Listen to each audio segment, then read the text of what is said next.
Decision नहीं ले पाते। मैं आज भी उस दिन को याद करता हूं जिस दिन गुरुदेव के लोग के माध्यम से प्लान मुझे पड़ रहा था। ऊपर वाले का लाख लाख धन्यवाद देता हूं कि उस दिन मेरा मुंडी ना नहीं हिला।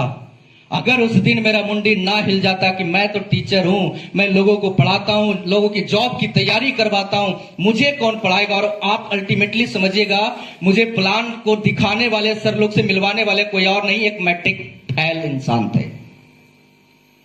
अब थोड़ा सा बीच में ईगो आया, लेकिन फिर भी मैंने उस ईगो को साइड में किया और मुझे वही चीज समझ में आई कि बेटा जब तक तो कलम चलाएगा बोर्ड पे पैसे आएंगे, कलम चलाना बंद तो पैसे आना बंद।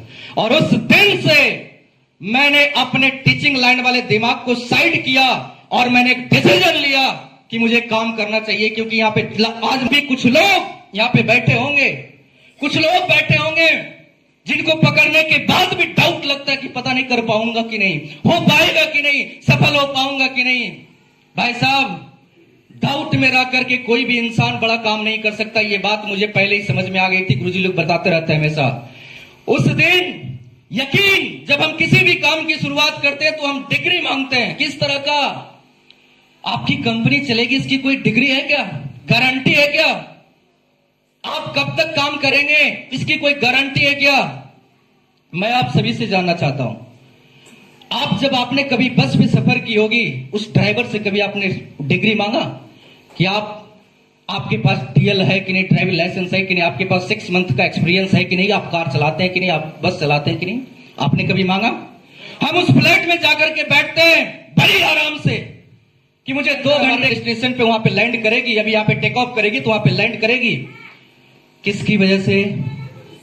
किसकी वजह से? एक विश्वास होता है। जब हम बस में बैठते हैं तो एक विश्वास होता है कि वो ड्राइवर मुझे अपने डेस्टिनेशन पे ले जाके पहुंचाएगा। एक फ्लाइट पे बैठते हैं तो विश्वास ही हमें वहां पहुंचाता है। और जिस दिन अगर इस दुनिया से विश्वास उठ जाए, उस दिन कोई मां अपने बच्चों को जन्म नहीं देगा, क्योंकि इसकी कोई गारंटी नहीं कि वो बच्चा जब जन्म लेगा तो बच्चा उस मां की लाठी का सहारा बनेगा। इसकी कोई गारंटी नहीं होती। विश्वास होता है उस कुम्हार को, जिसको एक मिट्टी, मैक्सिमम लोग समझते हैं कि वो मिट्टी है, लेकिन इस कुम्हार को विश्वास होता है कि इस मिट्टी के में बर्तन छुपा हुआ है, बस वो काम करता है और कई सारे मूर्तियों का आकार ले लेता है। वो सिर्फ और सिर्फ एक ही वजह है, विश्वास। यस या नो? यस या नो? मैं आज आप सभी से जानना चाहता हूं, आज आप इस हॉल में आकर बैठे हुए हैं किसकी वजह से? हेलो, किसकी वजह से? एक जगह से उठाई गई और एक कारीगरी को उठाया गया, दोनों पत्थर को सामने लाया गया और एक पहले जो पत्थर थे हमारे विशाल सर की तरह इंजीनियर, और जब इनके ऊपर, हालांकि ये नहीं है जो मैं बोलने वाला हूं, लेकिन मैं एग्जांपल दे रहा हूं, सर चूंकि इंजीनियर रह चुके हैं।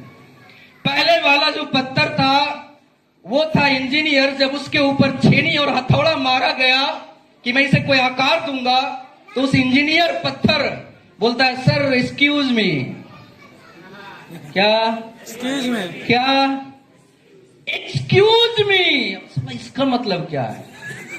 तो दोबारा समझाता है, मैं आपके पत्थर का जो छेड़ी हथौड़ी का भार है ना, मैं सहने वाला नहीं हूं, मेरे से नहीं होगा। मैं ऑलरेडी क्या हूं? इंजीनियर। I am engineer. क्या? मैं सहने वालों में से नहीं हूं। वो साइड कर दिया गया, उस पत्थर को चिकना चकना था। अब एक दूसरा पत्थर था, उसमें भी छेनी हथौड़ी मारा गया, उस कारीगर ने मारा। वो पत्थर जितनी बार उस पे छेनी हथौड़ी मारी गई, कभी ने उसने उफ तक नहीं की। और एक समय बाद आया कि वो पत्थर एक मूर्ति का आकार लिया, जिस मूर्ति को आज हम और मंदिर में पूजा करते हैं। यस या नो? यस। यस या नो? एक मूर्ति का आकार लेता है। जब वो मूर्ति बन जाता है तो उसे किसी मंदिर में स्थापित करना था। एक शुभ मुहूर्त आता और उस मूर्ति को उस मंदिर में उनका जगह, उनको स्थान दे दिया गया। अब बारी आई उस चिकने पत्थर की, एक्सक्यूज मी वाले पत्थर की। अब उसको कहां रखूं?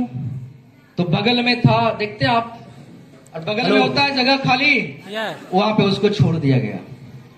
सारे श्रद्धालुओं की भीड़ उठी, लोग पूजा अर्चना करने आए। सारे लोग, आप जानते हैं जब वो पूजा करने आते हैं तो प्रसादी के साथ में नारियल भी लेके आते हैं। यस या नो? यस या नो? उस पत्थर पर जिसने छेनी हथौड़ी की मार सही थी, उसके ऊपर प्रसादी चढ़ रहा है, दूध डरा रहा है, फल फूल जितने भी चीजें सारी उस पे चढ़ रहा है।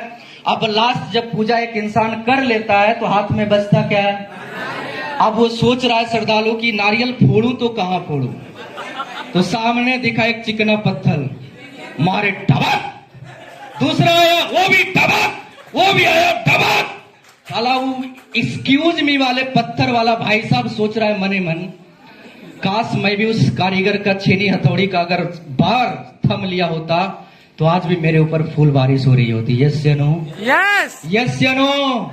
यस या नो? भाई साहब हमारे अपलाइन, हमारे मेंटर उसी छेनी हथौड़ी की तरह बात करते हैं, और जिस इंसान ने उस छेनी हथौड़ी की बात को सह लिया, उस पीठ मार को सह लिया, वो इंसान के ऊपर आज एक दिन लाखों लोग तालियां बजाते हैं, लाखों लोग फूल बरसाते हैं, और उनकी जय जयकार पूरे इंडिया में नहीं बल्कि पूरे विश्व के भीतर होता है। ये बात आज मैं बोल के जा रहा हूं। Thank you so much, thank you, बहुत बहुत धन्यवाद आप सभी का।